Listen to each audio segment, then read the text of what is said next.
देखेंगे वर्डप्रेस में short code क्या होते हैं। और अगर आप इस वीडियो को लास्ट तक देखोगे तो आपको पता चल जाएगा कि शॉर्ट कोड क्या मीन्स है, कैसे बनाते हैं और कैसे यूज करते हैं।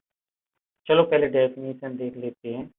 A short code in a WordPress is a small piece of code enclosed in square bracket, है ना। तो ये शॉर्ट कोड की डेफिनेशन है कि mean small piece of code होता है। आप देख सकते हैं छोटा ही सा कोड होता है और that allow you to perform certain action और display dynamic content on your website, जो हमें अलाउ करता है कुछ एक्शन पर परफॉर्म करने के लिए और अपने कंटेंट को वेबसाइट में दिखाने के लिए। तो आपने देखा होगा कि जैसे हमारी ये वेबसाइट है, अगर आप ये है हमारा अबाउट अस पेज है ना, तो अभी आप देखोगे कि मैंने एक शॉर्ट कोड यूज इसका कर रखा था। मैं आप स्टार्ट करते हैं कि इसमें आप देखोगे कि एक गैलरी होता है और ये वर्डप्रेस में शॉर्ट कोड बना रखा होता है। अगर आपको कोई गैलरी इमेज नहीं, अगर आपको कोई इमेजेस दिखानी हो तो आप इस शॉर्ट कोड का यूज कर सकते हो। ये शॉर्ट कोड वर्डप्रेस ने बनाया है, तो सिर्फ आपको यूज करना होता है। तो आप देखोगे कि जैसे हमारी गैलरी ये है, इस गैलरी में जैसे अगर मैं देखूंगा कि इसकी आईडी अगर आप देखोगे कि 14 है ना। तो अगर इस वाली इमेज को मुझे डिस्प्ले कराना है तो मैं क्या करूंगा, मैं यहाँ पे आऊंगा और अपनी यहाँ पे लिख दूंगा आईडी 14 और बस इसको अपडेट कर दूंगा। अब आप अगर देखोगे कंटेंट यहाँ पे तो आपको ये वाली दिख जाएगी इमेज। तो यहाँ पे इसका मतलब ये है कि ये जो शॉर्ट कोड है इसमें आपको आईडी पास करनी है और कॉमा सेपरेट लेता है ये। तो आप जितनी भी यहाँ पे आईडी दोगे तो वो वहाँ पे डिस्प्ले होने लग जाएंगी इस पेज पे। ठीक है, तो ये बर्ड गैलरी जो शॉर्ट कोड होता है ये वर्डप्रेस ने बनाया, हमें यूज करना होता है। अब मैं आपको बताता हूँ कि हमें जैसे अपना कोई कस्टम शॉर्ट कोड बनाना है तो हम उसको कैसे बनाएंगे, है ना। तो ये मैंने अभी इतनी पहले से लिख रखा है कोड टाइम सेव करने के लिए। जैसे अगर आप देखोगे तो हम इसमें जाएंगे अपनी फंक्शन डॉट पी में, जैसे हम जो हमेशा ये कोड यूज करते हैं। तो फंक्शन डॉट पी मैंने क्या बोला, ग्रीटिंग मीन्स मेरा एक छोटा सा शॉर्ट कोड बनाओ ग्रीटिंग, और वो वहाँ पे उसका नाम क्या है, कस्टम ग्रीटिंग शॉर्ट कोड। ये आप कोई भी नाम दे सकते हो। इस साइड जो आपको अपना फंक्शन डिफाइन करना है ये आपको देना है कि जो हम यहाँ पे यूज करेंगे, जो हम यहाँ पे डाल रहे हैं, है ना, ये वाला नाम, ये वो होता है। जैसे ये गैलरी है ऐसे मेरा ये है ग्रीटिंग। और ये वाला हमारा फंक्शन होता है जिसमें हम पीएचपी का कोड लिखेंगे, है ना। तो ये वाला फंक्शन हमारा हो गया पीएचपी का फंक्शन। अब देखो इसमें क्या होता है कि जैसे ये एट्रीब्यूट है, तो अगर जैसे हम इसको यहाँ से जो चीज़ें पास करते हैं इनको हम बोलते हैं एट्रीब्यूट। कि आप एट्रीब्यूट अगर बाय डिफॉल्ट अगर लेना चाह रहे हो तो आप मैं यहाँ से ले सकते हो यूजर, अगर नहीं लेना चाह रहे हो तो आप यहाँ पे जैसे मैंने क्या कर रखा है कि ग्रीटिंग नोट्स है, अगर वो नेम में कोई वैल्यू पास करता है तो मैं उसका नेम डिस्प्ले करा दूंगा। अगर नहीं करता है तो मैंने यहाँ पे एक कंडीशन लगा रखी है कि शॉर्ट कोड एट्रीब्यूट, इसको मैंने मैप किया है नेम के साथ। तो मेरा बाय डिफॉल्ट नेम क्या है, गेस्ट।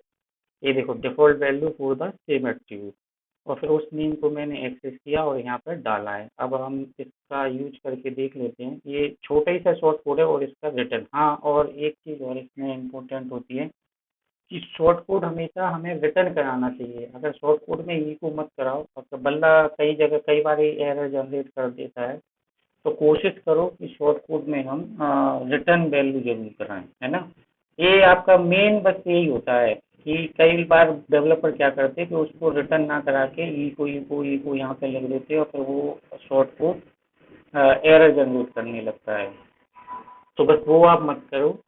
तो यहाँ पे आप जैसे आप देखोगे ग्रीटिंग, तो यहाँ पे हम लोग अब अपना शॉर्ट कोड यूज कर रहे हैं ना। ये वर्डप्रेस का था। अब हम यहाँ पे अपना शॉर्ट कोड यूज कर रहे हैं। यहाँ पे मैंने डाला ग्रीटिंग और मैं इसको अपडेट कर दूंगा। अब जब मैं अपडेट कर दूंगा तो फिर मैं इसका कंटेंट देखूंगा तो आप देखोगे ये आ गया, hello guys, welcome to our website. ये हमारा शॉर्ट कोड है, ये वर्डप्रेस का शॉर्ट कोड है। अब आप देखोगे कि अगर मैं यहाँ पे जाऊँ और यहाँ पे मैं लिख दूँ नेम एट्रीब्यूट, क्योंकि मैंने कंडीशनल बना रखा है कि मैंने बाय डिफॉल्ट नेम में गेस्ट डाल रखा है। अब मैं यूजर हो सकता है कुछ नाम डाले, जैसे मैं यहाँ पे डाल देता हूँ कि नेम मेरा विकास आना चाहिए। ठीक है, अपडेट। तो यहाँ पे आप अगर देखोगे तो यहाँ पे आ जाएगा हेलो विकास। आप यहाँ पे डायनेमिक भी उठा सकते हो ना, बस आपको कोडिंग आनी चाहिए। यहाँ पे अगर आपको जो यूजर लॉग्ड इन है तो आप उसका भी नाम उठा सकते हो यहाँ पे, है ना। उसमें थोड़ा सा ये काम करना पड़ता है कि लॉग इन यूजर की आईडी लोगे, उससे टेबल से एक क्वेरी चलाओगे, उसका नाम निकालोगे और यहाँ पे अपेंड करा दोगे। तो यहाँ पे जैसे ही अपेंड कराओगे तो आपका डायनेमिक नाम हो जाएगा। अभी हम लोग नाम को यहाँ से पास कर रहे हैं। तो एक चीज़ और इसमें ये है कि हम शॉर्ट कोड बनाएंगे कब? क्योंकि शॉर्ट कोड अगर, तो शॉर्ट कोड वैसे हम तब बनाते हैं जब हमें फ्रंट एंड अपनी कोई एंड यूजर को देनी हो कि भाई आप मीन्स आप इस शॉर्ट कोड को डालो और आपका काम हो जाएगा। जैसे हम मोस्टली क्या यूज कर सकते हैं किस लिए, जैसे कि आपने देखा होगा एक कॉन्टेक्ट पेज होता है जो हमारे कई सारे पेजों पर लगा होता है ना। अब वो हम जो वेबसाइट बनवाता है वो हमसे बोल देता है कि यार मुझे ना एक फंक्शन ऐसा दो कि जो मैं अगर कहीं पे भी जिस पेज पे भी अपना लगाना चाहूँ कॉन्टेक्ट फॉर्म, वो उस पेज पे लग जाए। तो आप क्या करोगे, आप उसके लिए एक शॉर्ट कोड बना के दे दोगे कि ये मेरा शॉर्ट कोड है। इस शॉर्ट कोड को आपको जहाँ पे भी चाहिए बस आप इसको इस वाली लाइन को पेस्ट करो और आपका शॉर्ट कोड चार मीन्स आपका जो कॉन्ट्रैक्टर है वो चलना स्टार्ट हो जाएगा। मैंने उसका भी एक बना रखा है हेल्पर, ये शॉर्ट कोड, उसे भी देख लेते हैं। जैसे अगर मैं देखूँ यहाँ पे मैंने एक छोटा सा कॉन्ट्रैक्टर फॉर्म है, ये बिना यूआई सीएसएस का है, तो आप थोड़ा उसके लिए कंप्रोमाइज़ कर लेना। ये देखो, जैसे ये है कॉन्टैक्ट फॉर्म, ये हमने बोला ना कि आप हमें हमने अपना नाम दिया, ये भी हम कोई भी नाम दे सकते हैं। ये फंक्शन का नाम है, ये दोनों कोई भी नाम दे सकते हैं क्योंकि हम कस्टम बना रहे हैं।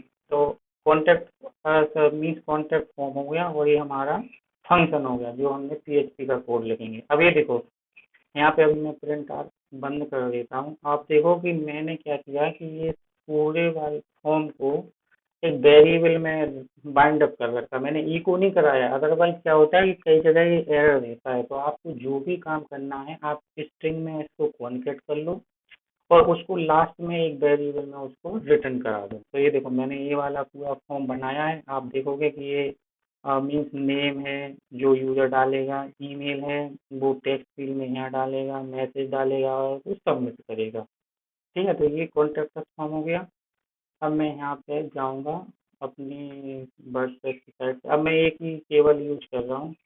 ठीक है, तो यहाँ पे मैं सारी हटा दूंगा और मैं यहाँ पे लिख दूंगा कॉन्टैक्ट, अपडेट करूँगा। ये वर्डप्रेस का मीन्स शॉर्टकट एक काफ़ी अच्छा फीचर है। इससे हमें क्या है कि मीन्स हम एक बार डिफाइन कर देते सारी चीज़ें और फिर पेज पे कहीं पे भी यूज़ कर सकते हैं। ये देखो ये हमारा कॉन्टैक्ट फॉर्म आ गया, है ना। इसमें नेम हो गया, ईमेल हो गया, मैसेज हो गया। अगर इसमें लेबल देना है तो आप यहाँ पे एज पर में इसे बाइंड अप कर सकते हो। जैसे मैं यहाँ पे ये वर्ड दे देता हूँ, यहाँ पे हेडिंग लिख के H1 कॉन्टेक्ट, जिससे वो लगे कि आप कुछ यहाँ ये कॉन्टेक्ट है। अब यहाँ पे मैं कॉन्टेक्ट,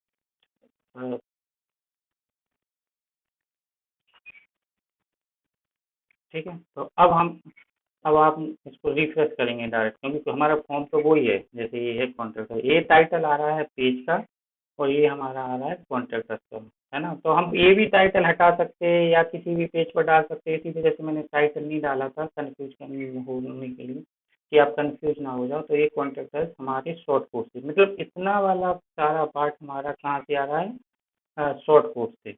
अब आपको अगर ये प्रिंट मीन्स अगर आप देखोगे कि अगर आपको ये वैल्यू सेव करानी है तो आप यहाँ पे भी इसका कोड लिख सकते हो। जैसे अगर मैंने यहाँ पे मैं प्रिंट का डॉलर पोस्ट करा दूंगा तो आप देखोगे ये एरे ये रिटर्न कर रहा है। अगर आपने पीएचपी में मीन्स फॉर्म सबमिट कराए होंगे तो आप डॉलर पोस्ट और उसके वेरिएबल से आप उसकी वैल्यू गेट करते हो, है ना। तो यहाँ पे जो भी आपको मीन्स अगर आपको नेम लेना है तो मैंने यूजर नेम ले रखा है, तो आपको नेम प्रिंट हो जाएगा। और आपको कोई भी वेरिएबल आपको लेना है तो आप यहीं पे ले सकते हो और उसको सबमिट भी कर मीन्स डेटाबेस में इंसर्ट कराना है डेटाबेस में इंसर्ट करा सकते हो। अगर मेल भेजनी है तो आप मेल भेज सकते हो। जो भी आपको ऑपरेशन करने हैं वो आपके ऊपर डिपेंड करता है, आपकी रिक्वायरमेंट पर डिपेंड करता है ना। तो आप यहाँ पे सेव कराने के बाद सारे पैरामीटर एक्सेस कर सकते हो। जैसे अगर मैं देखो यहाँ पर रिफ्रेश करके इसको मैं सबमिट करूँगा तो ये देखो अभी ब्लैंक है। अब इसमें कुछ ना कुछ वैल्यू आ जाएगी। जैसे अगर मैं यहाँ पे लिख दूँगा मैसेज, और ये देखो ये आ गया ना। एक्शन हमारा ये है, यूजर नेम मैंने विकास फिल किया था, यूजर ईमेल ये किया था, और मैसेज में हमने ये दिया था, और फिर मैंने अलग से लिखा। तो बस यही है कि आप कॉन्टैक्ट अस फ्रॉम, अब जैसे आपको अब किसी यूजर को मीन्स एंड यूजर को आपने आपने जिसके लिए साइट बनाई, अब आप उसे पता ही नहीं है कि हमें कहाँ कहाँ लगाना है। तो आप उसके लिए क्या बोलोगे? उसके लिए बोलोगे कि बस मेरा एक कॉन्टैक्ट अस जो शॉर्ट कोड है, अगर आप इसके कंटेंट पेज में एक साइट खोल लेता हूँ मैं, अगर आप इससे क्या कहोगे कि आपको जहाँ पे भी शॉर्ट कोड चाहिए है, आप उस शॉर्ट कोड को बस इस पेज पे कहीं पे भी रख दें, तो आपका ये शॉर्ट कोड कॉल हो जाएगा। अगर आपको पीएचपी से कॉल कराना है तो आप ई को कराओगे यहाँ पे नहीं, मतलब यहाँ पे इसके नीचे जैसे कहीं पे भी आप कराओगे तो इसको ई को करा दोगे, और इसके अंदर शॉर्ट कोड लिख दोगे, तब भी वो कॉल हो जाएगा। और उसकी मेथड भी होती है ना। तो ये वैसे हम शॉर्ट कोड डिजाइन ही इस वजह से करते हैं कि हम कुछ जो भी शॉर्टकट है वो मतलब यहाँ एडिटर के थ्रू यूज करें। अदरवाइज फिर शॉर्टकट का मतलब ही नहीं, क्योंकि अगर आप बैकएंड से यूज करोगे तो फिर आप तो फिर अपनी फंक्शनैलिटी फंक्शन बनाओगे, क्लासेस बनाओगे, और फिर और भी तरीके से करोगे वो काम। लेकिन अगर हमें ये फैसिलिटी कोई यूजर को देनी है जो वेबसाइट चला रहा है, उसे पीएचपी का कोड पता नहीं है, उसे ये भी नहीं पता है कि हमें कहाँ कहाँ यूज करना, तो इस वाले कॉन्ट्रैक्ट फॉर्म को वो उठाएगा, इस वाले शॉर्टकट को, और जहाँ जहाँ उसे लगाना है वो वहाँ वहाँ लगा देगा। अगर आप इसको 2 बार लगा दोगे तो ये 2 बार आ जाएगा। अगर किसी पेज में आपने देखा होगा कि, है ना, तो ये सब आपके ऊपर डिपेंड करता है कि आपको की रिक्वायरमेंट क्या है। देखो ये 2 बार आ गया। तो जिस तो जनरली आप एक ही बार यूज करोगे, तो बस यही है कि आप शॉर्टकट को यूज करने के मीन्स आप एक काफ़ी इंपॉर्टेंट फीचर आपने देखा होगा कि वू कॉमर्स या थर्ड पार्टी प्लगइन जो भी होते हैं वो शॉर्ट कोड का काफ़ी यूज करते हैं। वो इसी वजह से यूज करते हैं कि ये एरर इसी वजह से दे रहा था कि अगर आप अपडेट कर रहे हो, क्योंकि प्रिंट आर्क में मैंने पोस्ट करा रखा था, अभी इसमें जल्दी अपडेट होगा। आपको ऐसे शॉर्ट कोड के अंदर कोई भी चीज़ प्रिंट आउट नहीं करानी होती है, वो तो मैंने टेस्टिंग के लिए आपने करा रखी थी, है ना। तो इसी वजह से वो यहाँ पे एरर दे रहा था कि अपडेटिंग जेसन एरर अपडेटिंग, क्योंकि प्रिंट आउट पोस्ट करा रखा था मैंने वहाँ पे। तो बस शॉर्टकट के दो ही मीन्स आपको यूज करने के केवल मेन जो ध्यान रखना है वो ये रखना होता है कि आप शॉर्टकट में कभी इको मत करो। जैसे अभी वो एरर दे रहा था, कोई भी चीज़ इको नहीं करो। आप डेवलपमेंट तक इको कर सकते हो, उसके बाद उसे हटा दो, और जितनी भी चीज़ें हैं, जितना भी कुछ है, वो आप एक वेरिएबल में बाइंड करोगे, और आप लास्ट में उस वेरिएबल को आप रिटर्न कराओगे, जिस फिर आपको कोई कुछ भी एरर जनरेट नहीं होगी। अगर आपने यहाँ पे कुछ ई को कुछ लिखा तो वो हमेशा बैकएंड पे एरर देता रहेगा, इनवैलिड इनपुट। तो उससे बचने के लिए बस आपको इसी की चीज़ का ध्यान रखना है कि ये वाली जो चीज़ है वो आपको एक वेरिएबल में बाइंड अप करना है। ठीक है सर, तो ये मेरे एंड से शॉर्ट कोड हो गया है। अगर आपको इसमें कुछ डाउट हो तो आप मुझसे कमेंट सेक्शन में पूछ सकते हो। ये काफ़ी